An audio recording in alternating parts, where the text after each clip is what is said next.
Quando você aceitou Jesus um dia, o Espírito Santo veio habitar dentro de você. E o principal propósito para o que ele veio habitar dentro de você foi para que ele orasse por você. Foi para que ele não te deixasse refém da sua carne. Foi para que ele não te deixasse refém do seu intelecto. Foi para que você pudesse passar toda a sua vida cumprindo o chamado que Deus derramou para você. Janderson, por que você faz? Bom dia, Jean.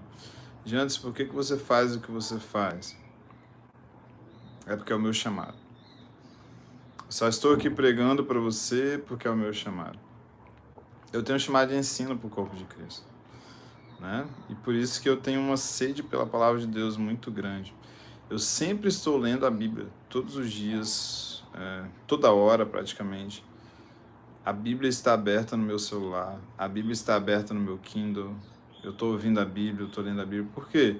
Porque eu tenho uma fome pela palavra de Deus. Judas 20, é isso aí, Jean. Hora após hora. Amém? Hora após hora. Então tem uma sede pela palavra de Deus muito grande, né? E o Senhor sempre vai ministrando durante o dia algumas coisas no nosso coração. Nem tudo eu falo com vocês, nem tudo eu deixo lá no Instagram, nem tudo eu deixo aqui no YouTube, nem tudo eu prego no TikTok, mas o Senhor sempre vai ministrando algo para mim, né? E algo que o David Robertson sempre falava. David Robertson é um norte-americano que ele orava 8 horas em línguas por dia. Ele veio no Brasil com muito poder, muito milagre. Ele praticamente discipulou a maioria dos líderes que você vê hoje. Luiz Hermínio, Luciano Subirá, Antônio Cirilo, todos esses foram discípulos, né, em certo nível do David Robertson. E o David Robertson, ele falava uma coisa, ele falava assim: toda mudança permanente, ela vem do Espírito.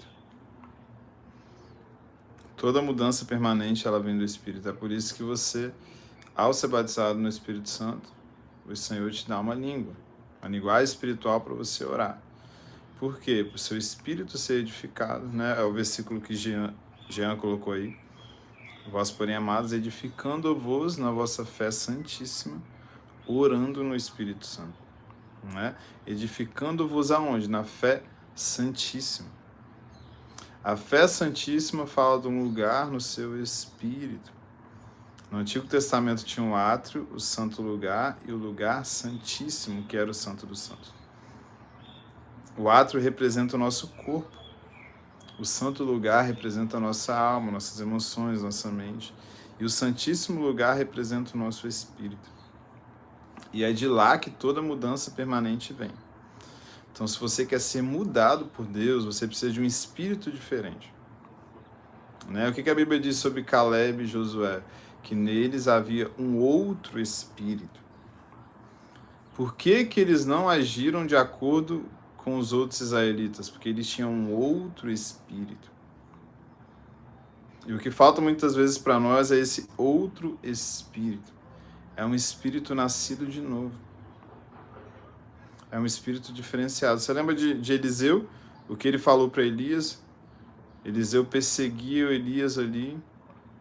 Elias disse que ia ser arrebatado. Eliseu começou a perseguir Elias e Elias falou assim: o que você quer? Eliseu disse: eu quero porção dobrada do teu espírito. Por que Eliseu fazia o que fazia? Porque ele tinha um espírito de fé atuando nele. E Eliseu vê aquilo e ele diz assim: eu quero o dobro do que você tem. Eu quero porção dobrada do teu espírito. E ele recebe.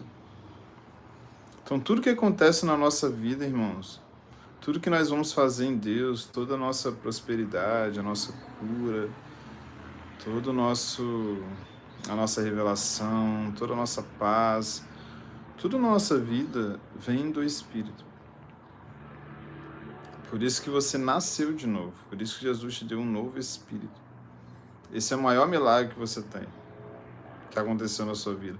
Um dia o seu Espírito estava morto, estava numa condição de morte, não tinha como se relacionar com Deus, mas aí Deus veio e com o Espírito dele deu vida ao seu Espírito.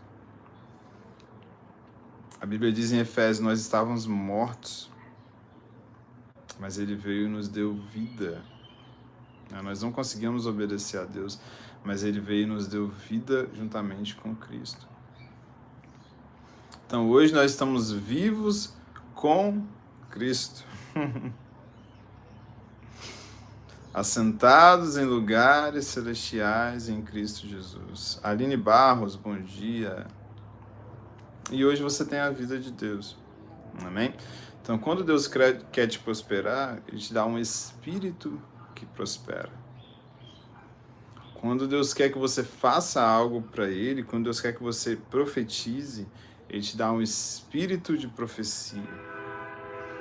Já pensou, uma unção, né? Que a gente pode falar. Já percebeu que muitas vezes você está num culto e parece que que o espírito de profecia está ali, que o espírito profético está ali, e a profecia toma não só uma pessoa, ela toma vários irmãos, porque é a unção profética que está ali, é o espírito da profecia que está naquele lugar. Eu lembro que uma vez eu estava no aniversário, né, de uma menina conhecida ali, nossa, e do nada veio o espírito profético. Eu estava tão incomodado para liberar uma profecia ali, e eu achava que era só eu. Mas eu comecei a perceber que os meninos começaram a orar por ela, começaram a declarar as mesmas palavras que veio sobre o meu espírito. Porque o espírito profético veio ali, todo mundo recebeu uma profecia. É isso que aconteceu na igreja de Corinto. Tanto que Paulo diz assim, quando vocês... se alguém estiver profetizando e vier uma revelação de outra pessoa, cale-se o primeiro e deixa o outro falar. Então você está ali profetizando e do nada, um irmão recebe uma revelação e ele fala com você, calma aí, eu também vou profetizar. Por quê? A unção de profecia estava derramada sobre a igreja.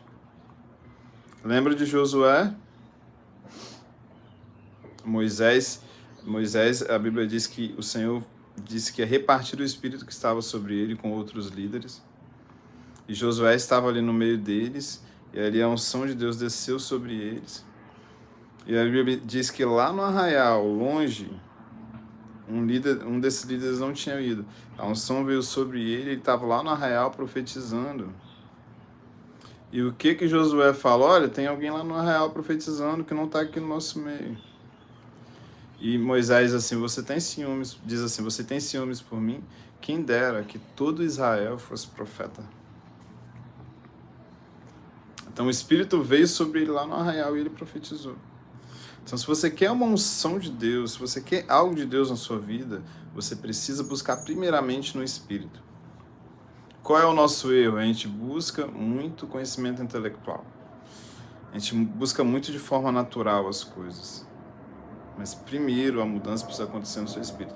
É por isso que não adianta só você ser um religioso, você ir para a igreja, você fazer campanhas, você ter um conhecimento teológico. Não. A primeira mudança que precisa acontecer na sua vida é o nascer de novo. Nicodemos, ele tinha muito conhecimento teológico. Nicodemos conhecia toda a Torá, ele era o mestre da lei. Tanto que Jesus disse para ele assim, tu és mestre em Israel e não sabe dessas coisas. Mas Jesus disse para ele bem assim, o que é nascido, João 3, o que é nascido da carne é carne, mas o que é nascido do Espírito é Espírito. É necessário que vocês nasçam de novo. Ou seja, é necessário que o Espírito de vocês sejam transformados. Jantes, quando você fala do meu Espírito, você está falando do Espírito Santo? Não. O seu Espírito é uma coisa, o Espírito Santo é outra pessoa. Quando você aceita Jesus, o Espírito Santo vem morar dentro de você e o seu Espírito, que antes estava morto em transgressões, em pecados, agora recebeu vida. Então o Espírito Santo habitando de você, ele dá vida para o seu Espírito, porque você é um Espírito. Tanto que quando Adão pecou, Adão vivia tanto no Espírito, quando Adão pecou, a Bíblia diz que ele olhou para baixo e percebeu que estava nu. Como? Ele nunca tinha percebido que estava nu. Ele sempre esteve nu, mas como ele nunca percebeu? Porque antes do pecado, Adão só vivia na dimensão espiritual. Ele se relacionava com Deus nesse lugar. E o pecado, a primeira coisa que o pecado veio e trouxe para a vida de Adão foi a morte espiritual. Ele olha para ele e percebe que estava nu. Ele passa mais a viver no corpo do que no espírito. Ele passa a ter mais noção do mundo físico do que do espírito. Como que Adão fazia as coisas antes do pecado? Por exemplo, Adão queria plantar. Ele fazia do jeito que Deus fazia. Como que ele fazia? Haja uma plantação. Como que ele fazia? Haja plantação de não sei o que, dê frutos. Ele só proclamava, só declarava para as coisas. Quando ele peca, Deus fala com ele assim, agora você vai ter que suar. Agora você vai ter que botar a mão na massa. E a terra só vai te dar fruto com sofrimento, com trabalho. Então você vai ter que trabalhar muito do suor do seu rosto para você comer o pão. Então as coisas, quando vêm para a carne, elas ficam muito mais difíceis, irmãos. Mas as coisas que são espirituais, elas se tornam muito mais fáceis. Sabe por que as coisas às vezes não andam na nossa vida? Tudo parece estar engessado, está travado, não tem óleo ali para mover as coisas. É exatamente isso, é porque não tem óleo. É porque não tem a unção de Deus ali para fazer as coisas andarem. A unção de Deus não está derramada naquilo que você está fazendo, por isso está travado. Você não orou em língua suficiente para ouvir a voz de Deus, para fazer o que Deus quer que você faça debaixo da unção e as coisas fluírem de forma natural. Você faz um esforço da sua carne. No esforço da sua carne, as coisas não andam, as coisas travam. Aí você fica lutando ali anos, né, debaixo da religiosidade, lutando com as coisas, fazendo as coisas acontecerem.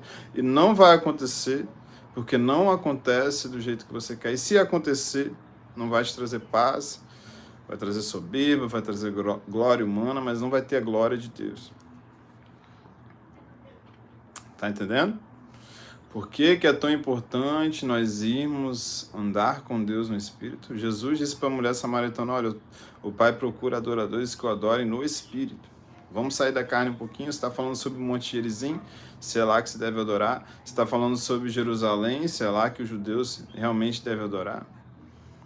Que a gente realmente deve adorar, porque vocês adoram no Monte Gerizim, vocês são samaritanos, e os judeus adoram em Jerusalém. Mas vamos parar com isso. Vamos porque Deus quer de verdade. Deus quer verdadeiros adoradores que o adorem em espírito e em verdade. Não tem como você adorar a Deus de verdade se você não tiver um espírito nascido de novo. Você pode cantar louvores, você pode ir em congressos, mas você não vai conseguir acessar o trono de Deus sem uma nova natureza de filho de Deus.